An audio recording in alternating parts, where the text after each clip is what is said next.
So, yes, I'm Gina Dennis. I am a person with narcolepsy. And one thing that a lot of people don't realize is that I am also a person in a family of people with narcolepsy. So there's myself, there's my mom, there's my son Glenn, and my ex-husband.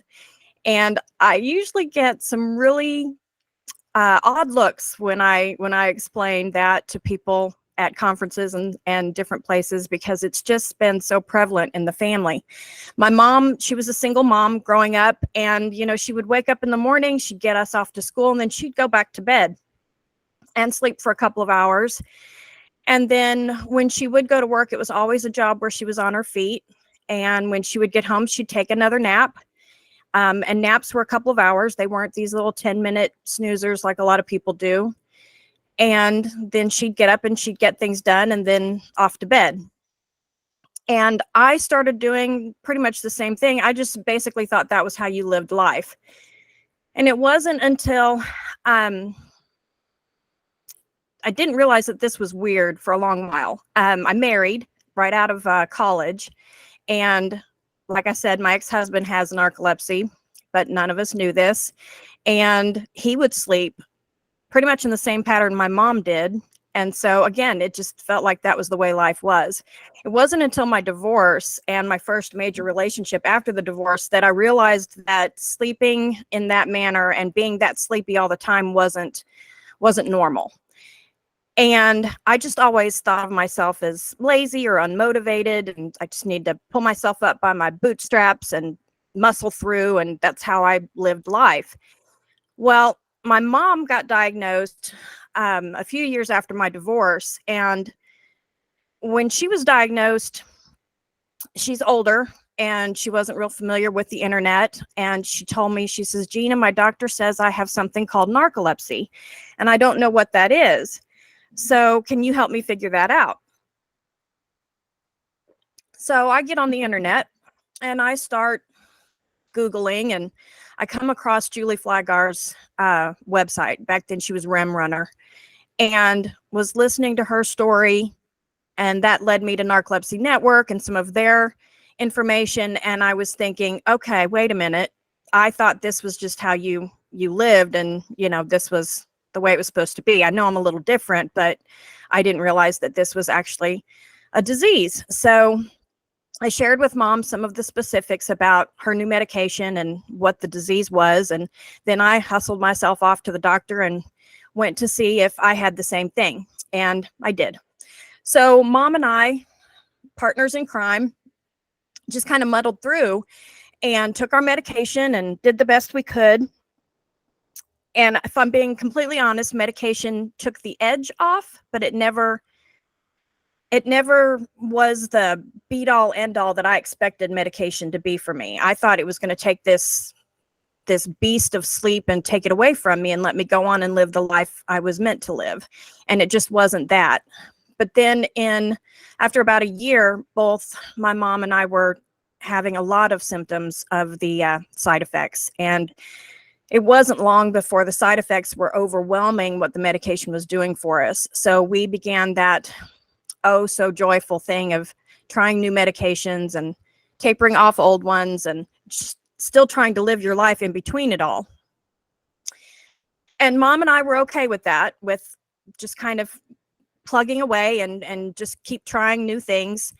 But then my son started showing symptoms.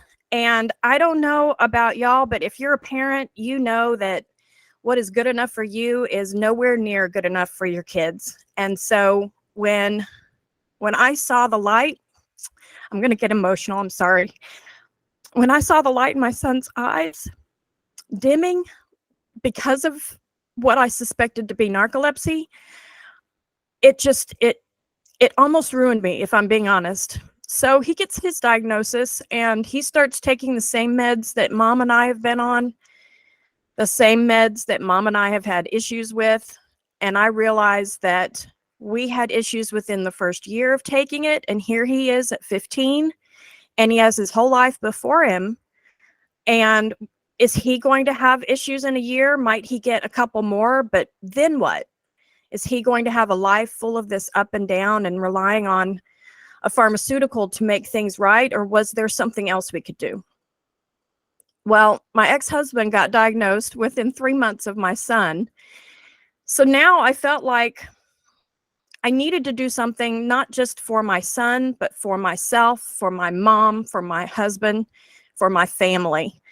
So that is what launched Madcap Narcolepsy. And it is a very emotional and very passionate thing for me.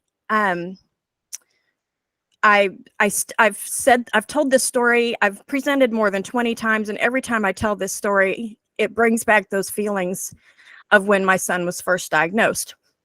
So I went back to school and I got a health coaching certificate, but it's a certificate. I do not have a degree. I'm not a doctor. I'm not a nutritionist.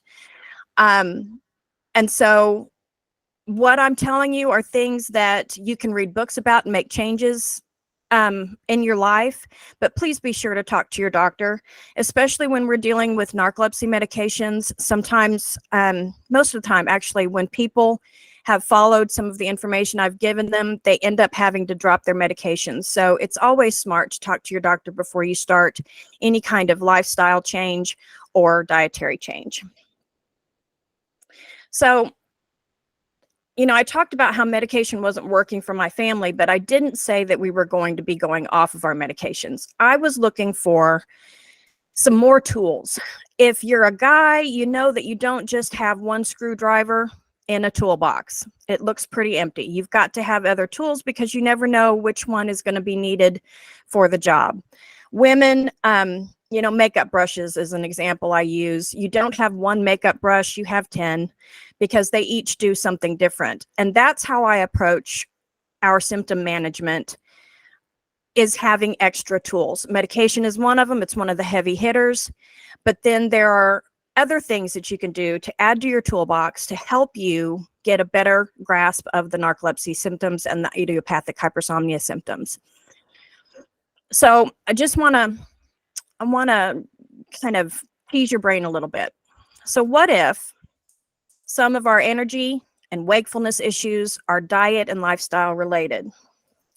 What if the medications we take spend so much time and so much of their energy on our diet and lifestyle symptoms that they have less impact on our sleep and wakefulness? What if we lessened the hit that is already happening to our already broken system? Just what if? So I want you to think about this. People without a hypersomnolence disorder say things like, I'm sleepy, I'm tired, I have brain fog, I have no energy today, I'm so fatigued, I'm lethargic, I slept so bad last night. We get angry because these people, you're standing there looking at them and thinking, people, you don't even know the half of it. And you get a little bit frustrated with them complaining so much, knowing how much you push through these things on a daily basis. We feel these effects so much more acutely, but everybody in the world is feeling this. There's something going on. If you look at all of the mattress sales, pillow sales, melatonin, sleep gummies, energy drinks, the world as a whole is having an issue with staying awake, going to sleep, and having any kind of energy or ability to focus throughout the day. With us feeling these effects so much more acutely, why should we add to our symptoms with our diet and lifestyle? Instead, we should do things that can help us manage our symptoms beyond the medication. So here's what I call the Gobstopper theory. I don't know if you all had this candy there, but here in the States, it was this almost golf ball sized candy, and you sucked on it for hours. And as the hours went by, each layer of this Gobstopper got smaller, and each one was a different color. And then you'd finally get to the core, and it was a little sweeter than what the rest of it was. But in the 80s, it was kind of a thing to walk around with this big lump in your cheek with a Gobstopper there. And so that's kind of how I think of this. I hope you guys have something like that over there so you can kind of get an idea of what I'm talking about. But if you look at this diagram, look at the very center where it's yellow. And that is where I'm putting the actual disease, idiopathic hypersomnia and narcolepsy. But if you look around it, there's all these other layers. Diet, meaning carbs and glucose, inflammation in the body, and stress in the body, I feel all add to narcolepsy, because each of those things can have similar symptoms as our symptoms with narcolepsy and idiopathic hypersomnia. The sleepiness, the achiness, the brain fog, all of these things can also be tied to diet, inflammation, and stress. And so if you look at, I've noted where your medication dose starts. It starts at that outside corner or outside edge. And the starting dose, let's just, whatever medication it is, it's just, they always start you on a low dose to start. And look how far it can get in. It's not getting all the way to the actual disease, but it's obviously made a little bit of impact, but it's not quite doing it. So they increase it, and it's just touching. There's just this little corner of it there. So you're finally getting a little bit more help. But then by increase 2 or 3 or 4, you're finally reaching the core disease, but you're very, very likely to be getting those side effects in strong impact. And sometimes these medications are still not enough because they're having to work so hard. And if you think about clinical studies for medications, they're studying the disease. They're not studying the impact of our life and our diet on the regular human being. They're just studying the disease. So these meds, those starting doses, aren't meant to do everything for you. It's usually an increase of the dose that's going to get you there. But so many times in our communities, I see people at max dose and still not getting any relief. So the meds have to work harder and have to reach further to arrive at the core. And it's not optimal.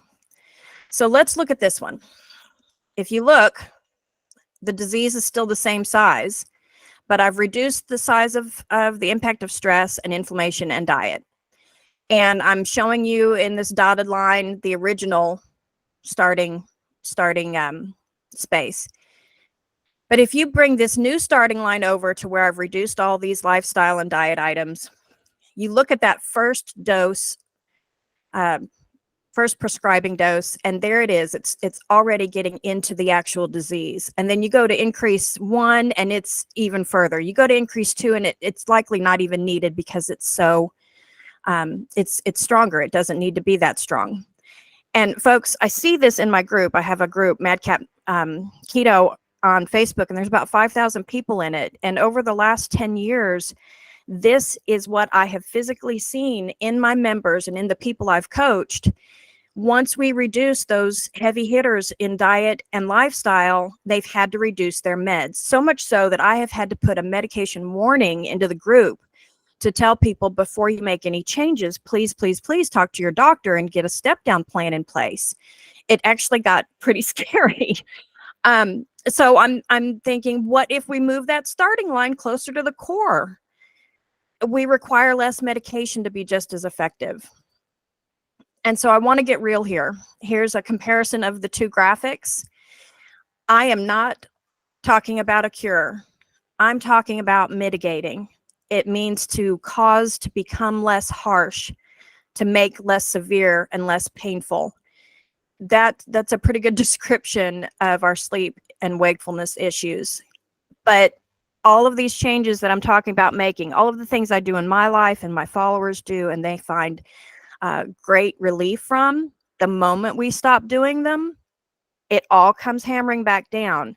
And it's a dose of reality to realize that we almost have to treat our diet and lifestyle like we do our medications. We have to do it every day and stay consistent, because we're not curing anything. We're not even putting things into remission.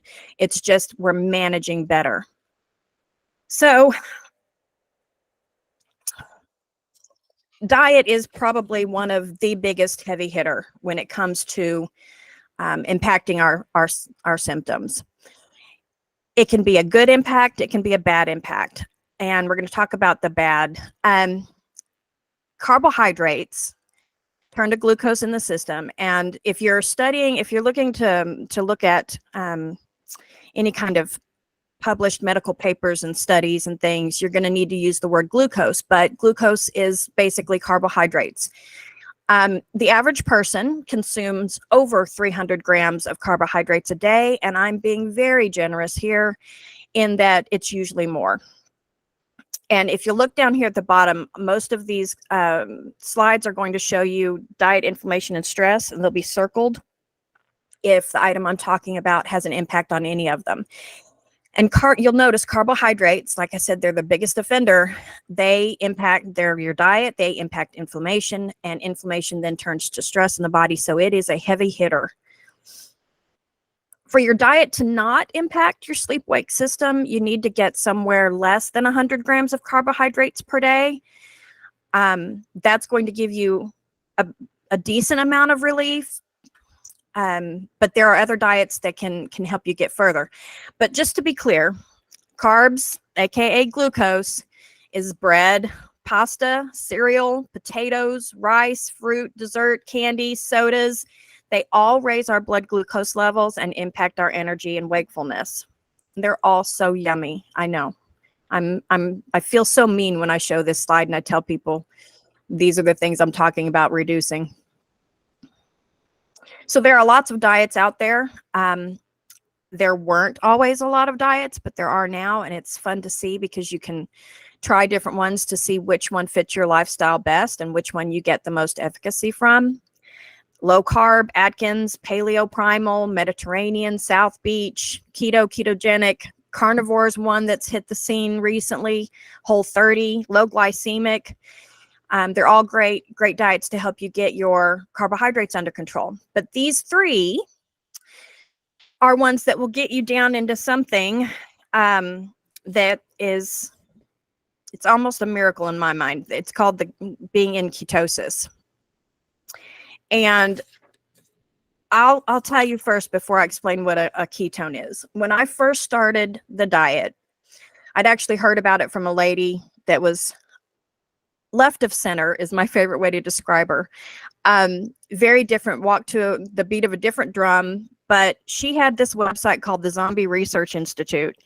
And I read her site and she was talking about glucose and gluten and some other things and how it impacted our symptoms and how if we remove these things or reduce these things in our lives that we could lead a fuller life and have less symptoms. Well, when I read her site, I was really, really angry at her to dare to suggest that something as simple as diet could have any kind of impact on my horror of a life when it came to being so frustrated with sleepiness and lack of ability to focus and all the things. And here I am looking at my son and thinking he's going through these same things. And how dare this woman tell me that diet can help? So when I did the diet, I did Atkins. And the first stage of it gets you into ketosis, which means it drops your carbohydrates super low and makes your body switch over to burning a different type of fuel. Takes about 7 days if you do it absolutely perfect, which I was bound and determined to do because I was going to prove this woman wrong.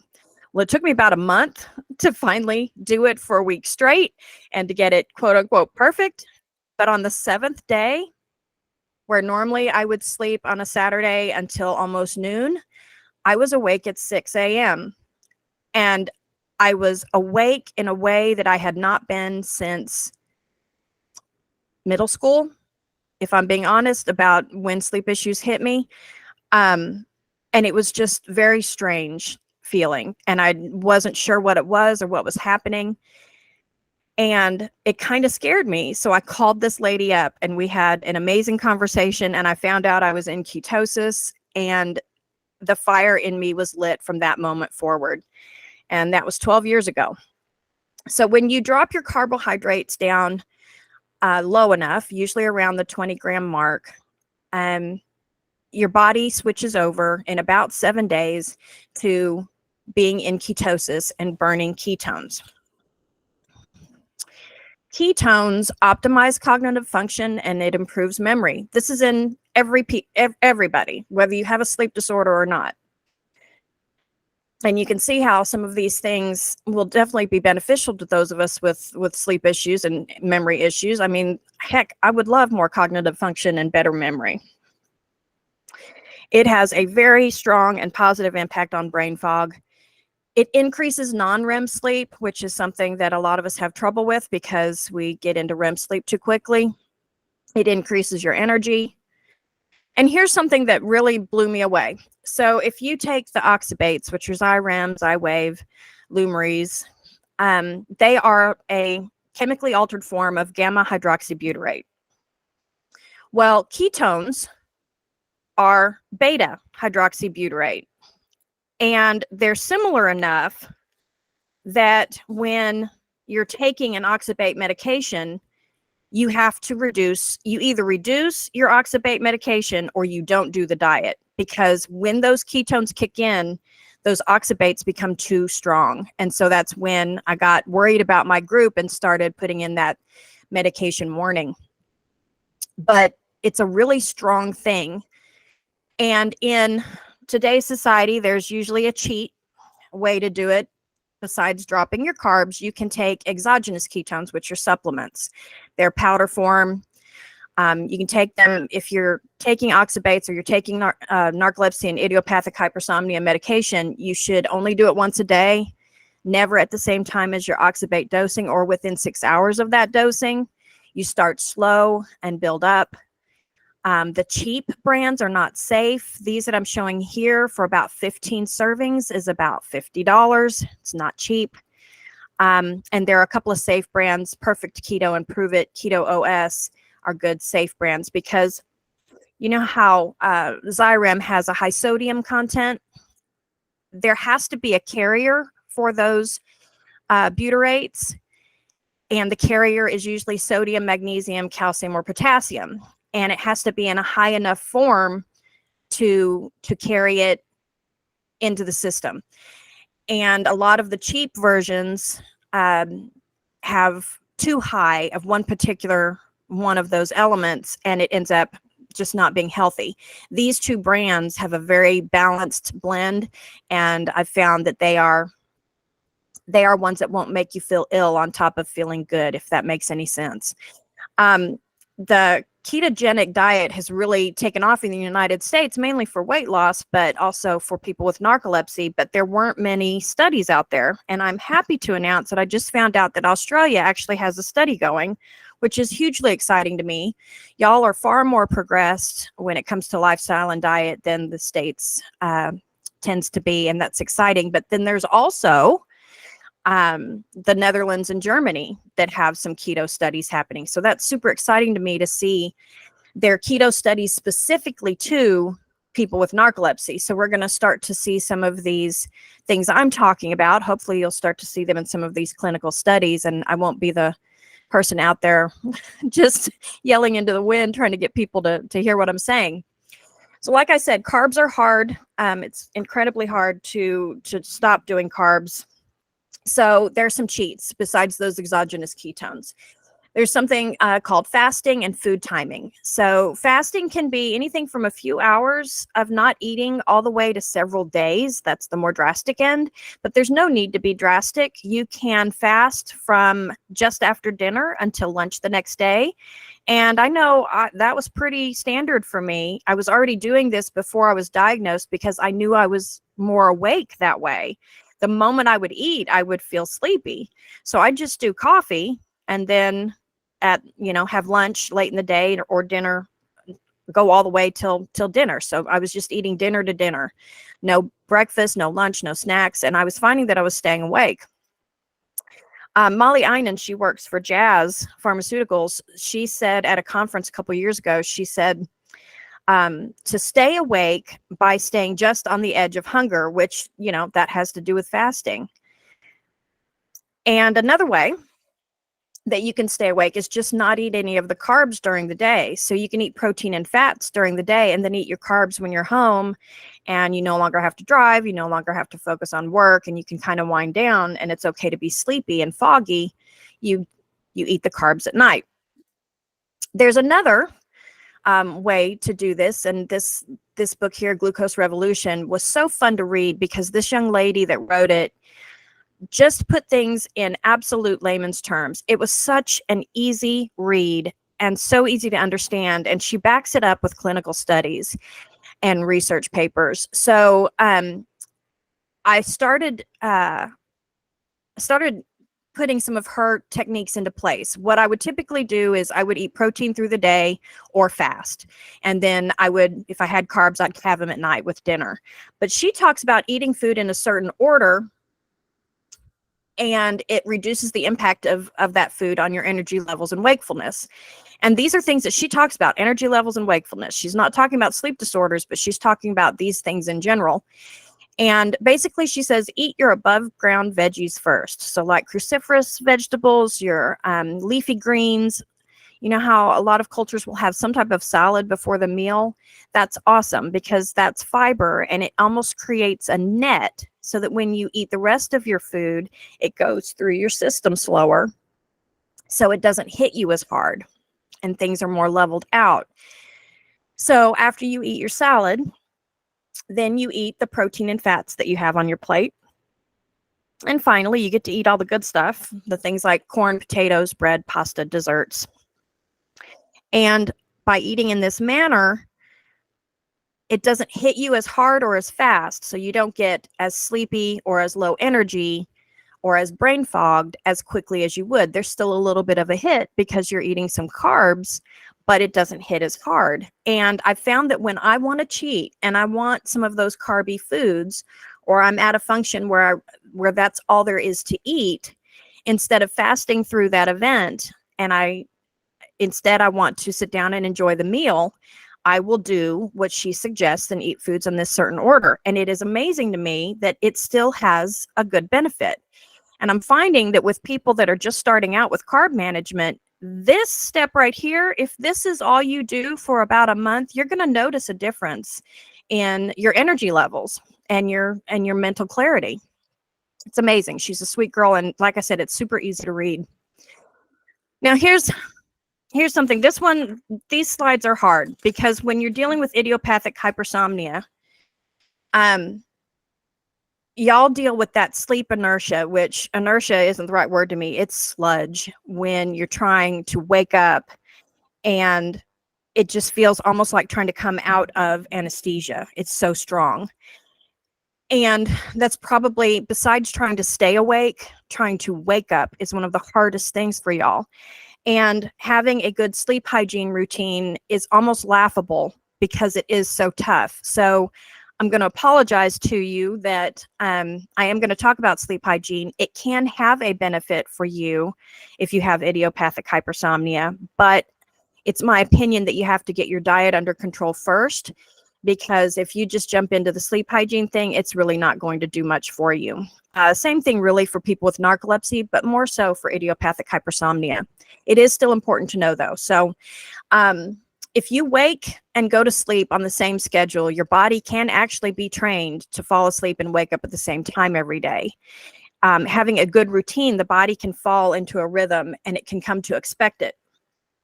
It's not easy, and it does take a while to get into that mode, because so many of us, when we're awake later at night, we want to go ahead and jump on it and do everything we can do because we're finally awake enough to do it. And so the temptation to go ahead and ride that wave is there. But honestly, if you can find a way to wake up and go to sleep at the same time every day, it's going to be beneficial in the long run. And I'm even talking about the weekends, and this one is the hard one. There's something called social jet lag. If you think about flying from one time zone to another, you have jet lag, and it's because the time has changed. So have the light patterns in the sky, but mostly the time. And so you're not going to bed at the same time, and you're not waking up at the same time, and it just throws your whole system off. Well, on weekends, when we stay up late and sleep late or later than we typically would, by the time Monday rolls around, Monday is an absolute nightmare because it's called social jet lag. It is a form of jet lag. And here in the States, we have time change twice a year, and it throws everybody off. Doesn't matter if we've gained an hour or lost an hour, it's hard to do. And again, it's just that part It is actually called social jet lag. And if you Google that, you're going to find all of this information. Naps are the same thing. The body can be trained to fall asleep and to wake up at the same time every day, even for naps.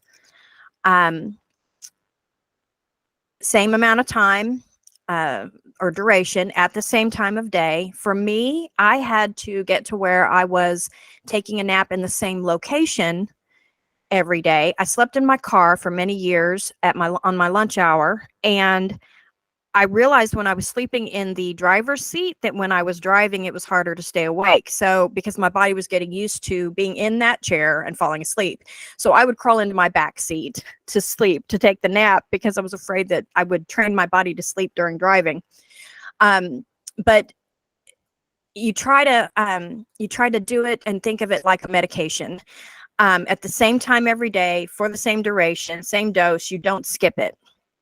And good sleep or good sleep hygiene or bad sleep hygiene can cause inflammation and stress in the body. So these are two things. Remember, I said these things were things that make our medications not work as well. And so if you start to address your naps and your sleep hygiene, there's a little bit of shift that's going to happen so that your meds don't have to work so hard. I also talk about not fighting the need for a nap.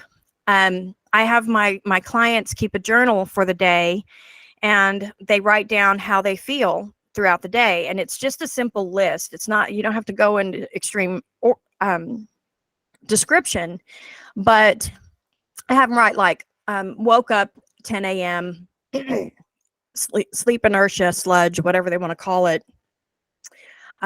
Finally got fully up at 11. And then ate breakfast, got sleepy after breakfast, got ready. Getting ready was hard, just simple things like that. But most of the time when they're making these lists, I can see that they're getting sleepy around the same time each day. And one of the first things we try to do if we're working on their naps is try to find a spot in the day that's close to that sleepy time for them to go ahead and take the nap before the nap takes you. And that seems to work very well. And what I see happening is that when people are really consistent about taking that nap at the same time every day, or multiple naps, but they're at the same times, their body comes to realize that it needs sleep and it's calling for sleep all day, but it knows it's going to get it at these particular junctures in the day. So it's almost like those in-between spaces between the naps become more effective and wakeful because the body knows I can crash at 2 p.m. because that's what we do every day.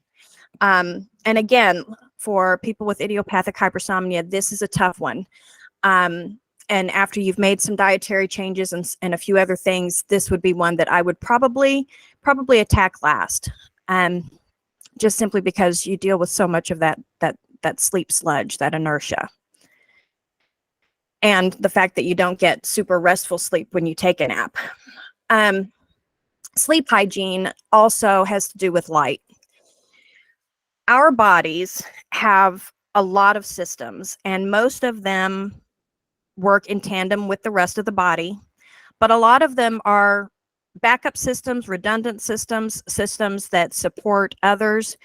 The circadian rhythm is a system that supports the orexin system, and if you have any kind of sleep disorder, be it insomnia, idiopathic hypersomnia, narcolepsy, Klein-Levin, it just doesn't matter, because it matters, but there's the circadian rhythm there to back it up. And so it can step in and fill some of the gaps for you.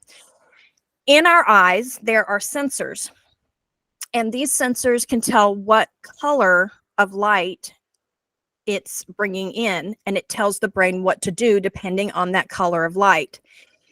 The lights in our homes and the lights on our computers and our tablets and our phones and in our office buildings and shops mimic midday.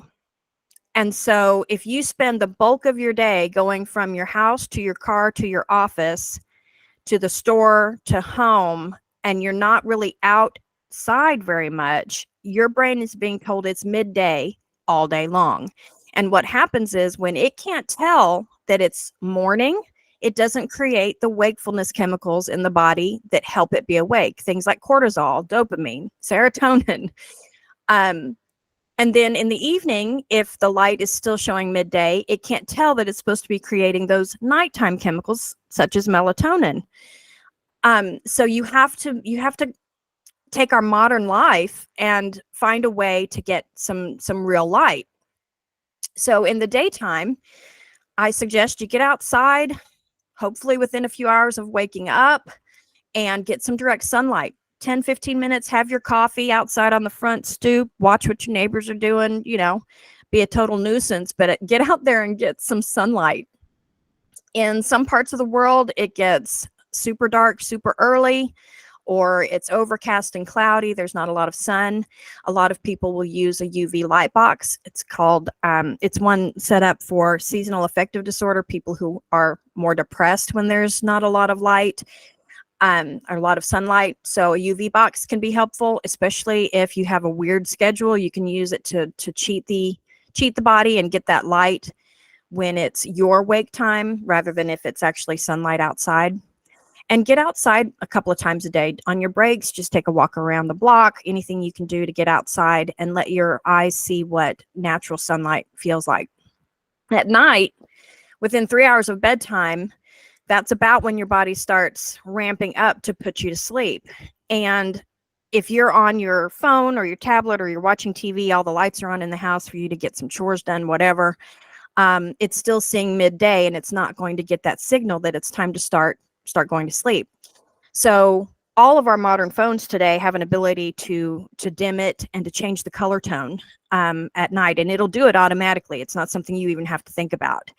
So you can install those types of things on your devices. Another thing are some blue light blocking glasses. They're orange tinted glasses that block out the blue light in the evenings. So you can still do all the things that you're used to doing and cruise the internet and do whatever on your social media sites. But you can wear those blue light blocking glasses and it'll help the brain realize that it's time to start creating those sleep chemicals.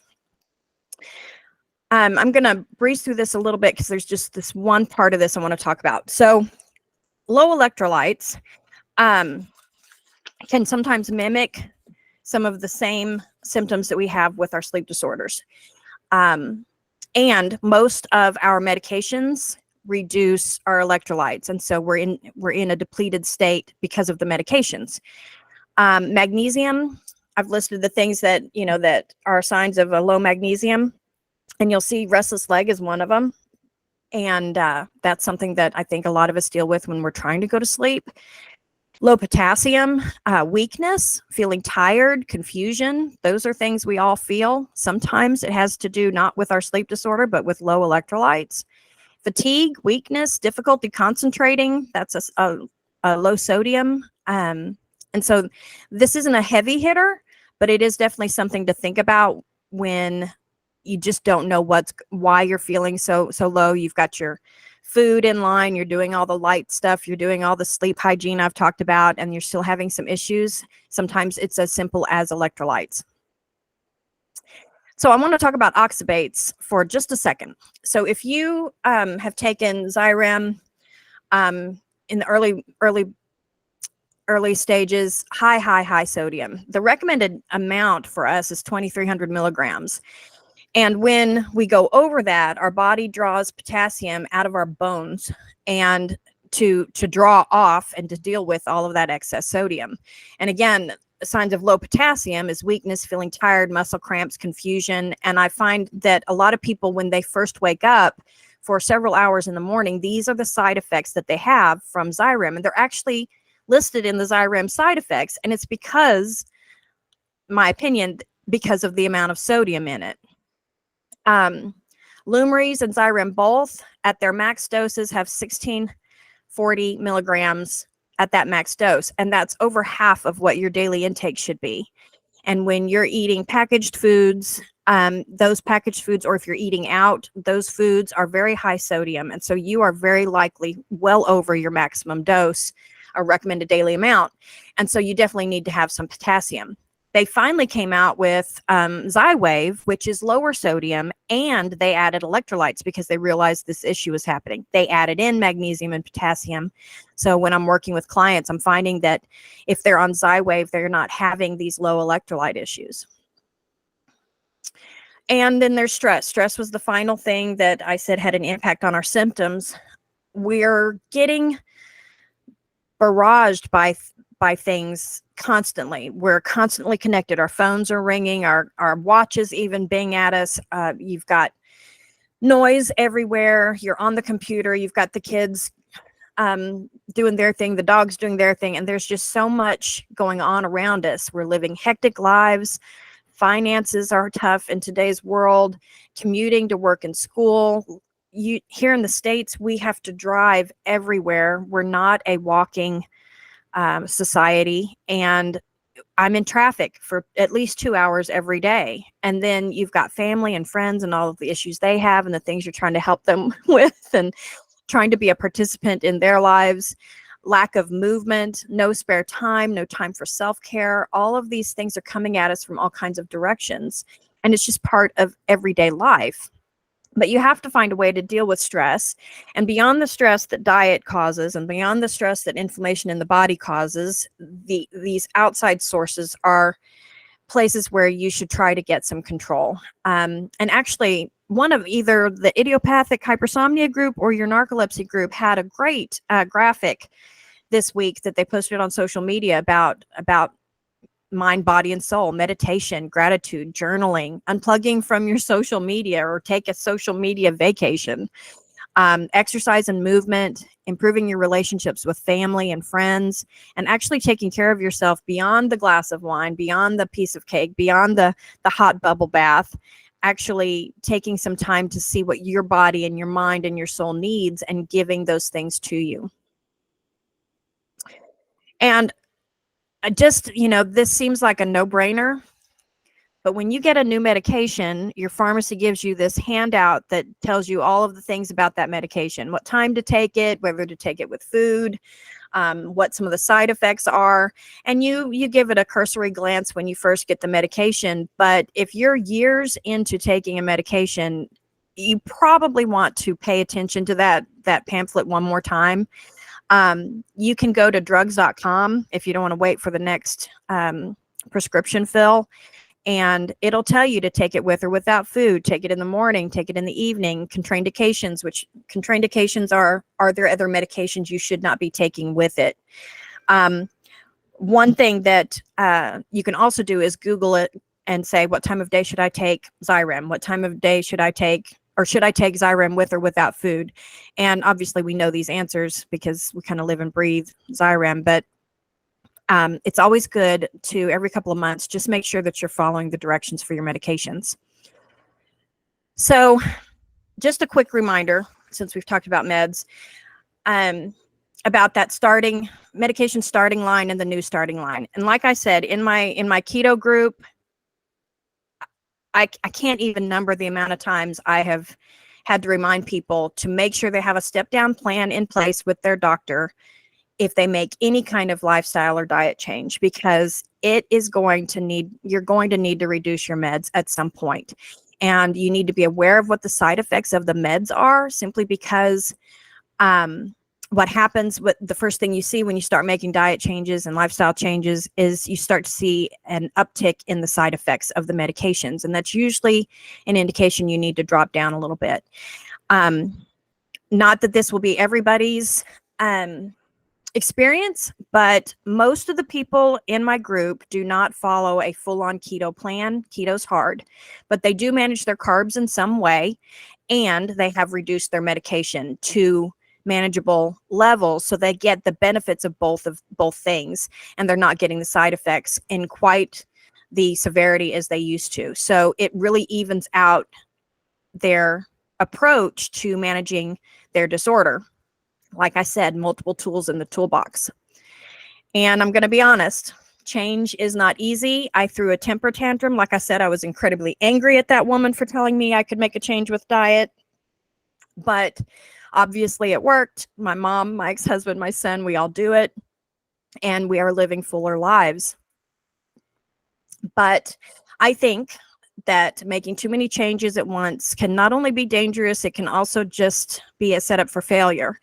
So I encourage people to not make too many changes all in once, because if you made 4 changes and you start to feel better, how do you know which of those things that you did are the things that are working? So now, what if it's just one of those things actually had a good impact and the other 3 really weren't doing it for you? You're going to have to keep doing the other 3 because you don't know which one it was that worked.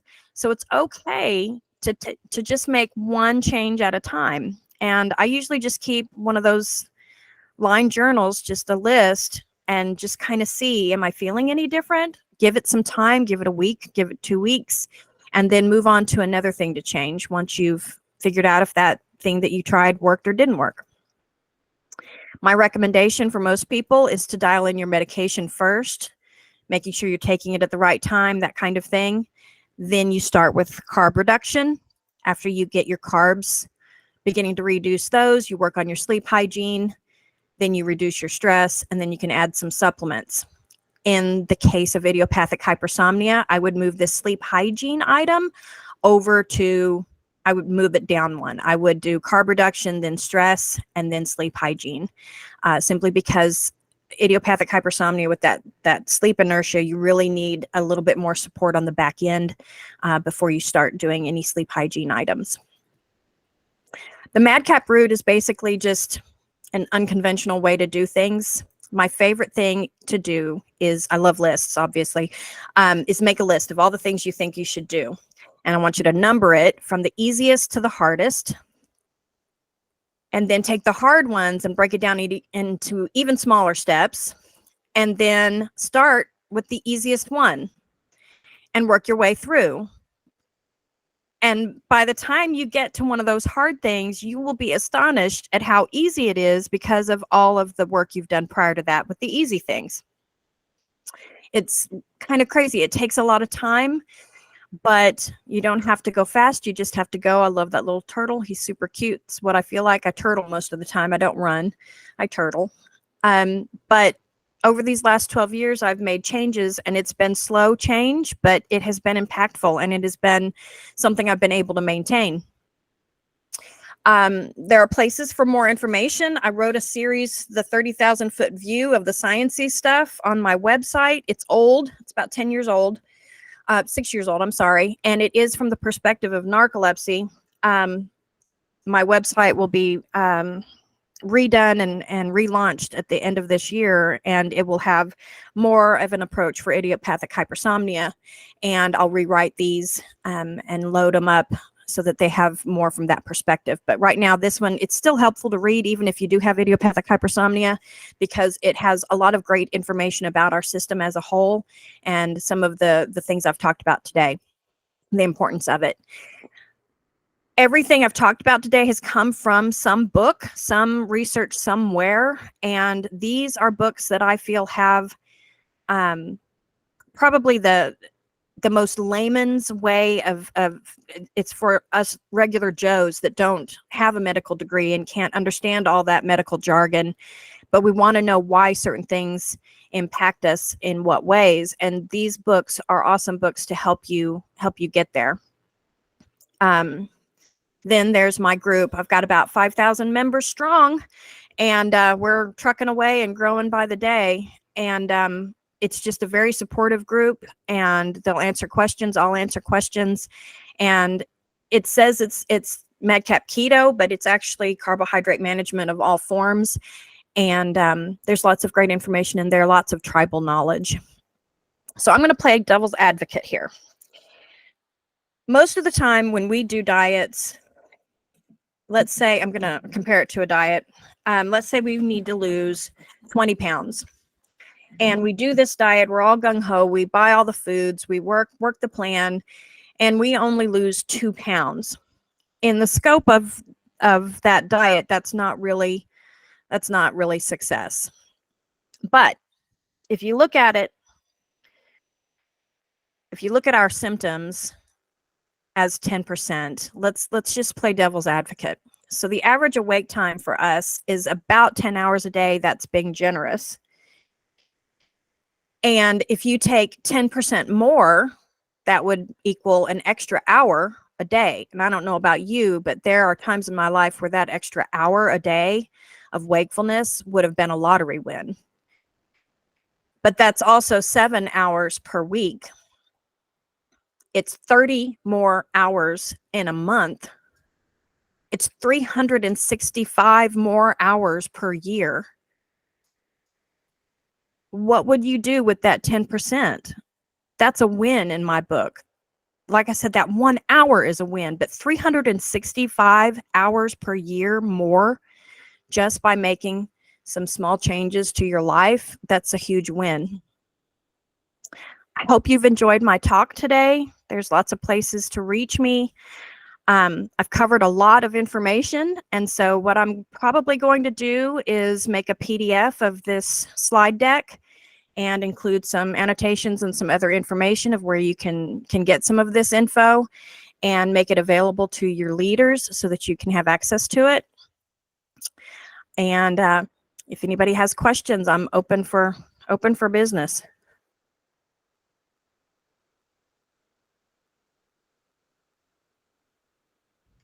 Thank you very much, Gina. That was great. Does anyone have any questions that they wanted to ask? Oh, Sasha, thank you. I've already ruined my mascara.